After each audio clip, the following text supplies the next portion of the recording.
পাঠ করছি রাজশেখর বসুর কালজয়ী গল্প পরশ পাথর। পরেশবাবু একটি পরশ পাথর খুঁজে পেয়েছেন। কবে পেয়েছেন, কোথায় পেয়েছেন, কেমন করে সেখানে এলো, আরও পাওয়া যায় কি না, এসব খোঁজে আপনাদের দরকার কি? যা বলছে শুনে যান।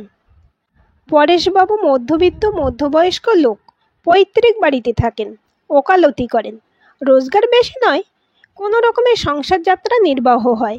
একদিন আদালত থেকে বাড়ি ফেরবার পথে একটি পাথরের নুড়ি কুড়িয়ে পেলেন। জিনিসটা কি তা অবশ্য তিনি চিনতে পারেননি। একটু নতুন রকম পাথর দেখে রাস্তার এক পাশ থেকে তুলে নিয়ে পকেটে পুরলেন। বাড়ি এসে তার অফিস ঘরে তালা খোলবার জন্য পকেট থেকে চাবি বার করে দেখলেন তার রং হলদে। পরেশবাবু আশ্চর্য হয়ে ভাবলেন, ঘরের চাবি তো লোহার, পিতলের হলো কি করে? হয়তো চাবিটা কোনোদিন হারিয়েছিল, গৃহিণীটাকে না জানিয়েই চাবিওয়ালা ডেকে এই পিতলের চাবিটা করিয়েছেন। এতদিন পরেশবাবু নজরে পড়েনি। পরেশবাবু ঘরে ঢুকে মানিব্যাগ ছাড়া পকেটের সমস্ত জিনিস টেবিলের উপর ঢাললেন। তারপর দোতলায় উঠলেন। চাবির কথা তার আর মনে রইল না। জলযোগ এবং ঘণ্টাখানিক বিশ্রামের পর তিনি মোকদ্দমার কাগজপত্র দেখবার জন্য আবার নিচের ঘরে এলেন এবং আলো জ্বাললেন। প্রথমেই পাথরটি নজরে পড়ল। বেশ গোলগাল, চকচকে নুড়ি। কাল সকালে তার ছোট খোকাকে দেবেন, সে গুলি খেলবে। পরেশবাবু তার টেবিলে দেরাজ টেনে পাথরটি রাখলেন। তাতে ছুরি, কাঁচি, পেন্সিল, কাগজ, খাম প্রভৃতি নানা জিনিস আছে। কি আশ্চর্য, ছুরি আর কাঁচি হলদে হয়ে গেল। পরেশবাবু পাথরটি নিয়ে তার কাঁচের দোয়াতে ঠেকালেন, কিছুই হলো না। তারপর একটা শীষের কাগজ চাপায় ঠেকালেন, হলদে আর প্রায় ডাবল ভারী হয়ে গেল। পরেশবাবু কাঁপা গলায় তার চাকরকে ডেকে বললেন, হরিয়া, ওপর থেকে আমার ঘড়িটা চেয়ে নিয়ে আয়। হরিয়া ঘড়ি এনে দিয়ে চলে গেল। নিকেলের সস্তা হাত ঘড়ি, তাতে চামড়ার ফিতে লাগানো। পাথর ছোঁয়ানো মাত্র ঘড়ি আর ফিতের বকল সোনা হয়ে গেল। সঙ্গে সঙ্গে ঘড়িটা বন্ধ হলো, কারণ স্প্রিংও সোনা হয়ে গেছে। তার আর জোর নেই।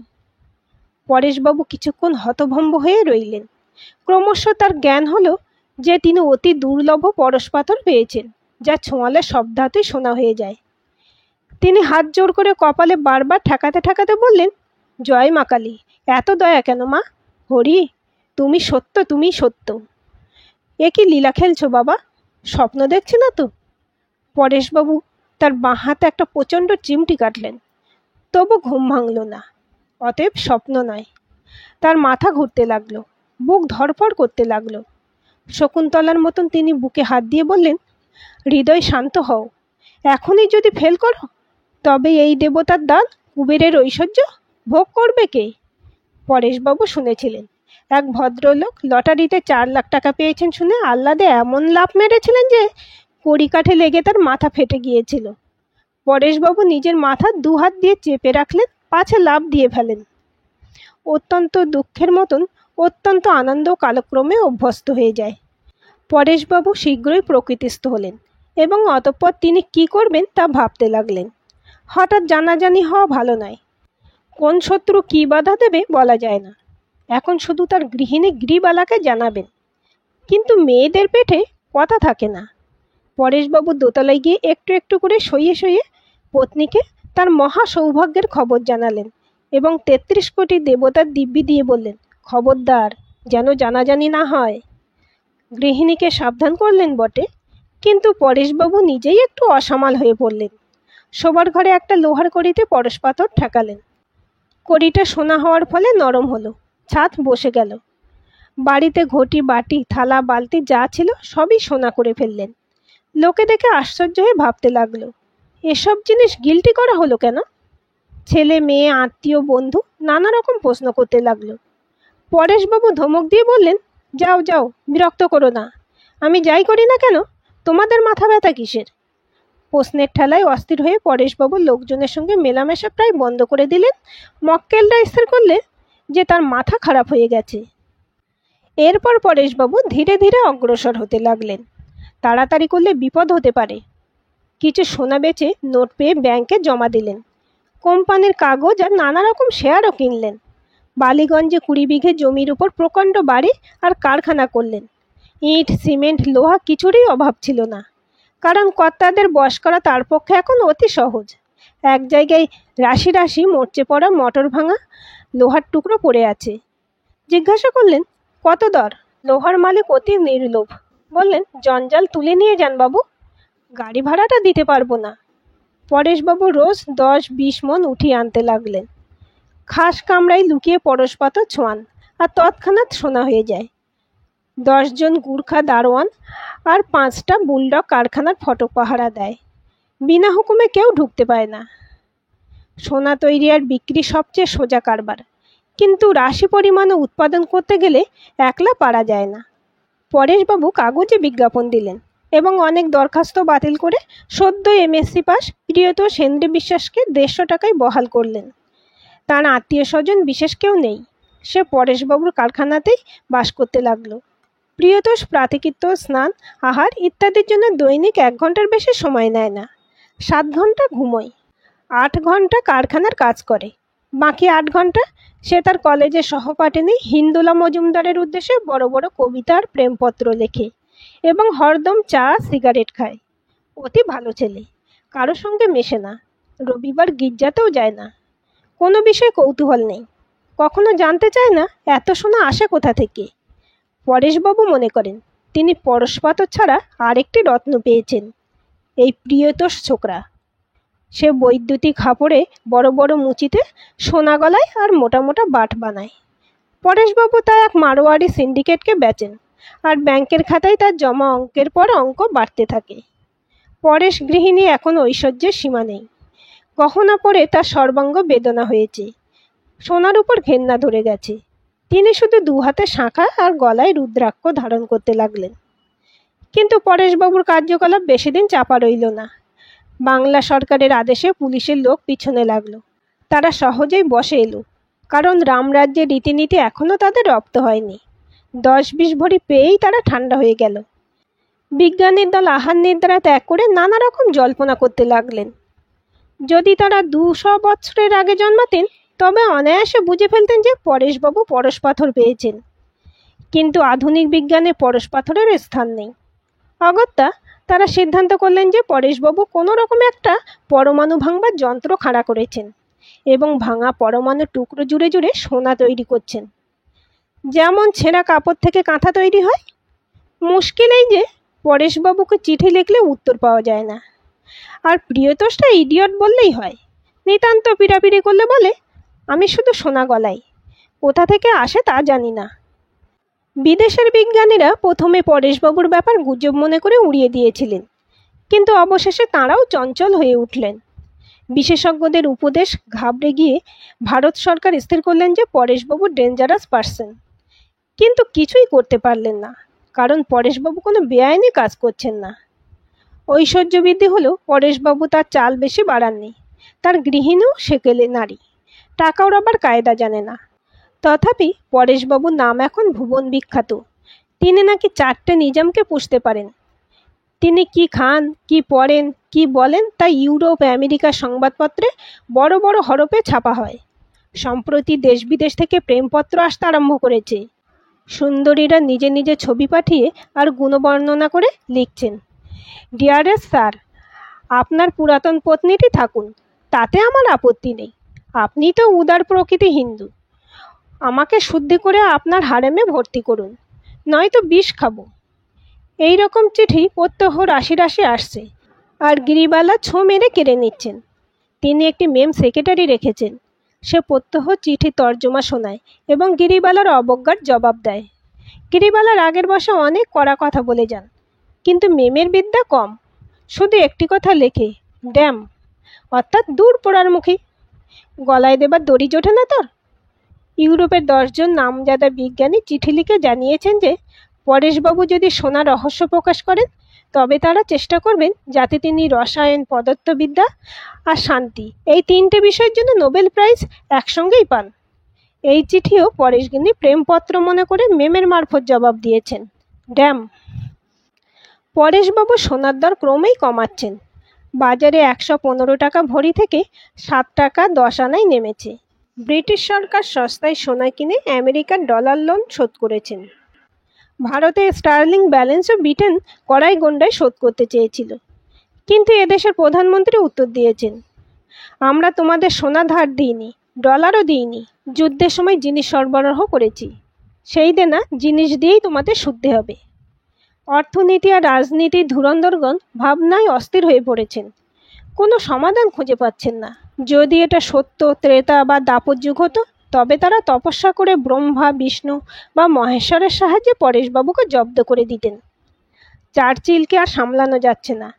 তিনি ক্ষেপে গিয়ে বলছেন, ভারতে আবার ব্রিটিশ শাসন স্থাপিত হোক, আমাদের ফৌজ গিয়ে ওই পরেশটাকে ধরে আনুক, ওকে নজরবন্দি করে রাখা হোক, সেখানে সে যত পারে সোনা তৈরি করুক, কিন্তু সে সোনা এম্পারার, সোনা ব্রিটিশ রাষ্ট্রসংঘের সম্পত্তি, আমরাই তার বিলি করব। বারাণস্য বলেছেন, সোনা একটা অকেজে ধাতু, তাতে লাঙল, কাস্তে, কুড়ুল, বয়লার ইঞ্জিন কিছুই হয় না। পরেশবাবু সোনার মিথ্যে প্রতিপত্তি নষ্ট করে ভালো করেছেন। এখন তিনি চেষ্টা করুন যাতে সোনাকে ইস্পাতের মতন শক্ত করা যায়। সোনার খুর পেলেই আমি দাড়ি কামাবো। রাশিয়ার এক মুখপাত্র পরেশবাবুকে লিখেছেন, মহাশয়, আপনাকে পরম সমাদরে নিমন্ত্রণ করছি। আমাদের দেশে এসে বাস করুন, খাসা জায়গা, এখানে সাদাই কালোই ভেদ নেই। আপনাকে মাথার মণি করে রাখবো। দৈবক্রমে আপনি আশ্চর্য শক্তি পেয়েছেন, কিন্তু মাফ করবেন, আপনার বুদ্ধি তেমন নেই। আপনি সোনা করতেই জানেন, কিন্তু তার সদ্ব্যবহার জানেন না। আমরা আপনাকে শিখিয়ে দেব। যদি আপনার রাজনৈতিক উচ্চাশা থাকে, তবে আপনাকে সোভিয়েত রাষ্ট্রমণ্ডলের সভাপতি করা হবে। এই চিঠিও গিরিবালা প্রেমপত্র ধরে নিয়ে জবাব দিয়েছেন, ড্যাম।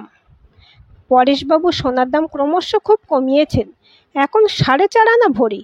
সমস্ত পৃথিবীতে খনিজ সোনা প্রতি বছর আন্দাজ 20,000 মণ উৎপন্ন হয়। এখন পরেশবাবু একাই বছরে 1,00,000 মণ ছাড়ছেন। গোল্ড স্ট্যান্ডার্ড অধপাতে গেছে। সব দেশে ভীষণ ইনফ্লেশন। নোট আর ধাতু মুদ্রা খোলামকুচির সমান হয়ে গেছে। মজুরি আর মাইনে বহুগুণ বাড়িয়েও লোকের দুর্দশা ঘুরছে না। জিনিসপত্র অগ্নিমূল্য। চারদিকে হাহাকার পড়ে গেছে। ভিন্ন ভিন্ন দলের 10 জন অনশনব্রতী মৃত্যুপণ করে পরেশবাবুর ফটকের সামনে শুয়ে পড়েছেন। মাঝে মাঝে তিনি বেনামা চিঠি পাচ্ছেন, তুমি জগতের শত্রু, তোমাকে খুন করব। পরেশবাবুর ঐশ্বর্য অরুচি ধরে গেছে। গিরিবালা কান্নাকাটি আরম্ভ করেছেন। কেবলই বলছেন, যদি শান্তিতে থাকতে না পারি, তবে ধনদৌলত নিয়ে কি হবে? সর্বনেশে পাথরটাকে বিদায় করো, সব সোনা গঙ্গায় ফেলে দিয়ে কাশিবাস করবে চলো। পরেশবাবু মনস্থির করে ফেললেন। সকালবেলা প্রিয়তোষকে সোনা তৈরির রহস্য জানিয়ে দিলেন। প্রিয়তোষ নির্বিকার। পরেশবাবু তাকে পরশ পাথরটা দিয়ে বললেন, এটাকে আজই ধ্বংস করে ফেলো, পুড়িয়ে অ্যাসিডে গলিয়ে, অথবা অন্য যে কোনো উপায়ে পারো। প্রিয়তোষ বললে, রাইট। বিকেলবেলা একজন দারোয়ান দৌড়ে এসে পরেশবাবুকে বললে, জলদি আসুন হুজুর, বিশোয়াস সাহেব পাগলা হয়ে গেছেন, আপনাকে ডাকছেন। পরেশবাবু তাড়াতাড়ি গিয়ে দেখলেন প্রিয়তোষ তার শোবার ঘরে খাটিয়ায় শুয়ে কাঁদছে। পরেশবাবু জিজ্ঞাসা করলেন, ব্যাপার কি? প্রিয়তোষ উত্তর দিলে, এই চিঠিটা পড়ে দেখুন স্যার। পরেশবাবু পড়লেন, প্রিয় হে প্রিয়, বিদায়। বাবা রাজি নন, তার নানা রকম আপত্তি। তোমার চালচুলো নেই, পরের বাড়িতে থাকো, মোট 150 টাকা মাইনে পাও, তার উপর আবার জাতে খ্রিস্টান, আবার আমার চাইতে বয়সে 1 বছরের ছোট। বললেন, এ বিয়ে হতেই পারে না। আরেকটি খবর শোনো, গুঞ্জন ঘোষের নাম শুনেছ? চমৎকার গায়ে, সুন্দর চেহারা, কোঁকড়া চুল, সিভিল সাপ্লাইয়ে 600 টাকা মাইনে পায়। বাপের একমাত্র ছেলে, বাপ কন্ট্রাক্টারি করে নাকি কোটি টাকা করেছে। সেই গুঞ্জনের সঙ্গে আমার বিয়ে ঠিক হয়ে গেছে। দুঃখ করো না লক্ষ্মীটি। বকুল মল্লিককে চেনো তো? আমার চেয়ে 3 বছরের জুনিয়র, ডায়োসিসানে একসঙ্গে পড়েছি। আমার কাছে দাঁড়াতে পারে না, তা হোক, অমন মেয়ে হাজারে একটি পাবে না। বকুলকে বাগাও, তুমি সুখী হবে। প্রিয় ডার্লিং, এই আমার শেষ প্রেমপত্র। কাল থেকে তুমি আমার ভাই, আমি তোমার স্নেহময়ী দিদি। ইতি, আজ পর্যন্ত তোমারই হিন্দোলা। চিঠি পড়ে পরেশবাবু বললেন, তুমি তো আচ্ছা বোকা হে, হিন্দোলা নিজেই সরে পড়েছে। এ তো অতি সুখবর, এতে দুঃখ কিসের? তোমার আবার কালীঘাটে পুজো দেওয়া চলবে না, না হয় গির্জায় 2টো মোমবাতি জ্বেলে দিও। নাও এখন ওঠো, চোখ মুখে জল দাও, চা আর খান কতক লুচি খাবে এসো। হ্যাঁ, ভালো কথা, পাথরটার কোনো গতি করতে পারলে? প্রিয়তোষ করুণ স্বরে বললে, গিলে ফেলেছি স্যার, এ প্রাণ আর রাখবো না। আপনার পাথর আমার সঙ্গেই যাবে। ওহ, এতদিনের ভালোবাসার পর কিনা গুঞ্জন ঘোষ! পরেশবাবু আশ্চর্য হয়ে বললেন, পাথরটা গিললে কেন? বিষ নাকি? প্রিয়তোষ বললে, কম্পোজিশন তো জানা নেই স্যার, কিন্তু মনে হচ্ছে ওটা বিষ। যদি বিষ নাও হয়, যদি আজ রাত্রের মধ্যে না মরি, তবে কাল সকালে নিশ্চয়ই 10 গ্রাম পটাশ সায়ানাইড খাবো। আমি ওজন করে রেখেছি। আপনি ভাববেন না স্যার, আপনার পাথর আমার সঙ্গেই কবরস্থ হয়ে যাবে, সেই ডে অফ জাজমেন্ট পর্যন্ত। পরেশবাবু বললেন, আচ্ছা, পাগলের পাল্লায় পড়া গেছে। ওসব বদখেয়াল ছাড়ো। আমি চেষ্টা করব যাতে হিন্দোলার সঙ্গে তোমার বিয়ে হয়। ওর বাপ জগাই মজুমদার আমার বাল্যবন্ধু, ঘুঘু লোক। তোমাকে আমি ভালো রকম যৌতুক দেব। তা শুনলে হয়তো সে মেয়ে দিতে রাজি হবে। কিন্তু তুমি যে খ্রিস্টান। হিন্দু হব স্যার। একেই বলে প্রেম। এখন ওঠো, ডাক্তার চ্যাটার্জির কাছে চলো। পাথরটাকে তো পেট থেকে বার করতে হবে। পরেশবাবু জানালেন যে প্রিয়তোষ অন্যমনস্ক হয়ে একটা পাথরের নুড়ি গিলে ফেলেছে। ডাক্তারের উপদেশে পরদিন এক্স-রে ফটো নেওয়া হলো। তা দেখে ডাক্তার চ্যাটার্জি বললেন, এমন কেস দেখা যায় না। কালই আমি লানসেটে রিপোর্ট পাঠাবো। এই ছোকরার অ্যাসেন্ডিং কোলনের পাশ থেকে একটা ছোট্ট সেমিকোলন বেরিয়েছে। তার মধ্যে পাথরটা আটকে আছে। হয়তো আপনিই নেমে যাবে। এখন যেমন আছে থাকুক, বিশেষ কোনো ক্ষতি হবে না। যদি খারাপ লক্ষণ দেখা যায় তবে পেট চিরে বার করে দেব। পরেশবাবু চিঠি পেয়ে জগাই মজুমদার তাড়াতাড়ি দেখা করতে এলেন এবং কথাবার্তার পর ছুটে গিয়ে তার মেয়েকে বললেন, ওরে দোলা, প্রিয়তোষ হিন্দু হতে রাজি হয়েছে। তাকেই বিয়ে কর, দেরি নয়। ও শুদ্ধিটা আজই হয়ে যাক, কাল বিয়ে হবে। হিন্দোলা আকাশ থেকে পড়ে বলল, কি তুমি বলছো বাবা? এই পরশুত বললে গুঞ্জন ঘোষ, আজ আবার বলছো প্রিয়তোষ? এই দেখো, গুঞ্জন আমাকে কেমন হীরের আংটি দিয়েছে। বেচারা মনে করবে কি? তুমি তাকে কথা দিয়েছ, আমিও দিয়েছি। তার খেলাপ হতে পারে না? গুঞ্জনের কাছে কি প্রিয়তোষ? কিসে আর কিসে? জগাইবাবু বললেন, যা যা, তুই তো সব বুঝিস। প্রিয়তোষ এখন হিরণ্যগর্ভ হয়েছে। তার পেটে সোনার খনি, যখের ধন একদিন বেরোবেই। তখন সেই পরশ পাথর তোরই হাতে আসবে। পরেশবাবু সেটা নেবেন না। প্রিয়তোষকে যৌতুক দিয়েছেন, ফেরত দে ওই হীরের আংটি। অমন 1000টা হীরের আংটি প্রিয়তোষ তোকে দিতে পারবে। এমন সুপাত্রের কাছে কোথায় লাগে তোর গুঁজে ঘোষ, আর কোথায় তোর কন্ট্রাক্টর বাপ? আর কথাটি নয়, প্রিয়তোষকেই বিয়ে কর। অশ্রু গদগদ কণ্ঠে ফুঁপিয়ে হিন্দোলা বললে, তাকেই তো ভালোবাসতুম, কিন্তু বড্ড যে বোকা। জগাইবাবু বললেন, আরে বোকা না হলে তোকে বিয়ে করতে চাইবে কেন? যার পেটে পরশ পাথর, সে তো ইচ্ছে করলেই পৃথিবীর সেরা সুন্দরীকে বিয়ে করতে পারে। প্রিয়তোষ হেনরি বিশ্বাসের মনে বিন্দুমাত্র অভিমান নেই। তার শুদ্ধি হলো। 1 সের ভেজিটেবিল ঘি দিয়ে হোম হলো। 5 জন ব্রাহ্মণ লুচি, ছোঁকা, দই বোঁদে খেলো। তারপর শুভলগ্নেই হিন্দোলা প্রিয়তোষের বিয়ে হয়ে গেল। কিন্তু জগাইবাবু আর তার কন্যার মনস্কামনা পূর্ণ হলো না। পাথরটা নামলো না। কিছুদিন পরে এক আশ্চর্য ব্যাপার দেখা গেল। পরেশবাবু তৈরি সমস্ত সোনার জেল্লা ধীরে ধীরে কমে যেতে লাগলো। মাসখানেক পরে যেখানে যত ছিল সবই লোহা হয়ে গেল। ব্যাখ্যা খুব সোজা। সকলেই জানে যে ব্যর্থ প্রেমে স্বাস্থ্য যেমন বিগড়ে যায়, তৃপ্ত প্রেমে তেমনি চাঙ্গা হয়। দেহের সমস্ত যন্ত্র চটপট কাজ করে, অর্থাৎ মেটাবলিজম বেড়ে যায়। প্রিয়তোষ 1 মাসের মধ্যে পাথর জীর্ণ করে ফেলেছে। এক্স-রেতে তার কণামাত্রও দেখা যায় না। পাথরের তিরোধানের সঙ্গে সঙ্গে পরেশবাবুর সমস্ত সোনা পূর্বরূপ পেয়েছে। হিন্দোলা আর তার বাবা ভীষণ চটে গেছেন। বলছেন, প্রিয়তোষটা মিথ্যেবাদী, ঠক, জোচ্চোর। ধাপ্পায় বিশ্বাস করে তারা আশায় আশায় এতদিন বৃথা ওই খ্রিস্টানটার ময়লা ঘেঁটেছেন। কিন্তু পরশ পাথর হজম করে প্রিয়তোষ মনে বল পেয়েছে, তার বুদ্ধিও বেড়ে গেছে। পত্নী আর শ্বশুরের বাক্যবাণ সে মোটেই গ্রাহ্য করে না। এমনকি হিন্দোলা যদি বলে তোমাকে তালাক দেব, তবু সে সায়ানাইড খাবে না। সে বুঝেছে যে সেন্ট ফ্রান্সিস আর পরমহংসদেব খাঁটি কথা বলে গেছেন, কামিনী আর কাঞ্চন দুই রাবিশ, লোহার তুল্য কিচ্ছু নেই। এখন সে পরেশবাবুর নতুন লোহার কারখানা চালাচ্ছে। রোজ 50 টন নানা রকম মাল ঢালাই করছে। এখন সে বেশ ফুর্তিতে আছে। আজকের এই গল্পটি আপনাদের কেমন লাগলো কমেন্ট করে জানাবেন। ভালো লাগলে অবশ্যই একটা লাইক দেবেন আর চ্যানেলটি সাবস্ক্রাইব করে সাথে থাকবেন।